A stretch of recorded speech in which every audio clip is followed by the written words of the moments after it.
Do you know what caused the fire at Paris's Notre Dame Cathedral in 2019? I mean, do you actually really know? I think we haven't been told the whole truth, but with Emmanuel Macron's French government falling on a confidence vote, maybe now we will know more than we did. Now, Rebel News is going to Paris this weekend to do some real on-the-ground journalism about the reopening of Notre Dame Cathedral.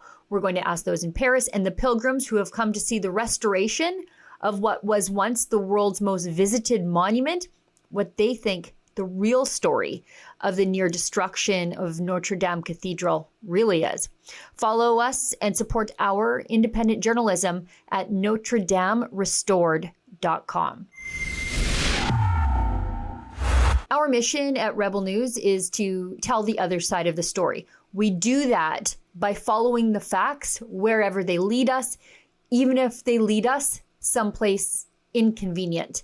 And the facts about the fire that nearly claimed the 800-year-old church, which holds some of the most important relics in Christendom, just never really added up. The blaze at Notre Dame was devastating, especially for me as a Catholic. Within hours, French authorities just confidently declared that the fire was an accident, not arson, not terrorism. And that conclusion came suspiciously fast. The determination came as the flames were still consuming the cathedral. This Associated Press reported it as a fact at 11:15 that same night.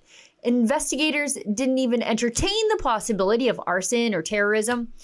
Why wouldn't they investigate first and then announce the conclusions after? Now, the New York Times cited experts who blamed construction workers and welding torches. Glenn Corbett, a fire science professor in New York, stated it outright while watching the fire from across the Atlantic. You see, he just knew. How he just knew?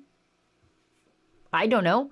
Now, we need some context, however, about the state of Christianity in France.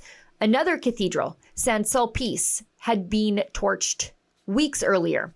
Over 1,000 churches actually in France are vandalized annually. 14 were burned this year alone to date. Notre Dame itself was previously targeted by an ISIS plot in 2016. Are we now to believe that none of this matters? That this fire was just a freak accident caused by a construction mishap? Julien Lebras, a leader with the scaffolding company involved in Notre Dame's renovation, said that none of his workers were on site when the fire started, and he insisted all safety protocols were followed. Meanwhile, other reports began mentioning two fires, one on the rooftop and another in the bell tower. Two fires, starting simultaneously in one of the most secure, heavily monitored buildings in all of France. Well, that hardly seems plausible or like an accident. The oak beams that formed the framework of the cathedral were 800 years old. Wood so dense and petrified, it's almost impossible to ignite. And yet the fire spread with astonishing speed, engulfing the structure before anybody could really intervene. And then there came an even stranger claim. It was a computer glitch that caused the fire. A glitch? That's their explanation. Now, to be clear, this isn't just about Notre Dame. You see, if the fire were revealed to be terrorism, it would spark national, dare I say, international outrage. It would challenge the progressive president and globalist darling Emmanuel Macron's leadership, and it would expose failures in his key immigration and policing policies. Do you think Macron would risk that at the time?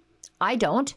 I don't believe that the same way I don't think Trudeau wants to admit the failings of his own immigration policies and how they are responsible for the rise of anti-Semitic hate marches and violence here in Canada.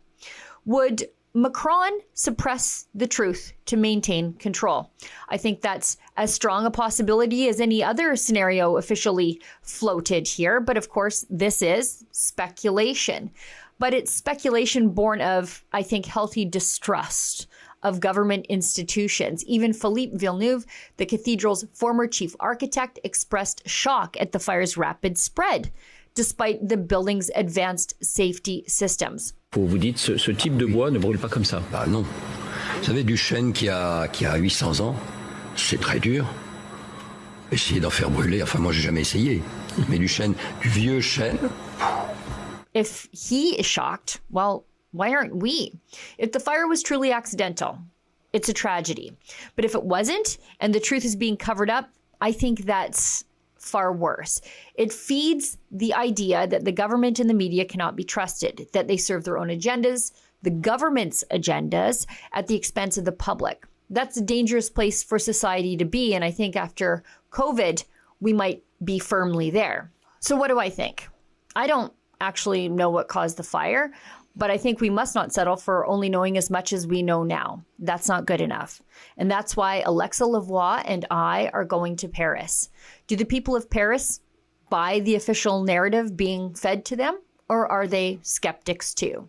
I think when the answer finally does come about what caused the fire in Notre Dame Cathedral, it will come only now that Macron may finally be gone from power. Because if Macron's policies are no longer in place, they will no longer need protection from the truth. For Rebel News, I'm Sheila Gunn Reid.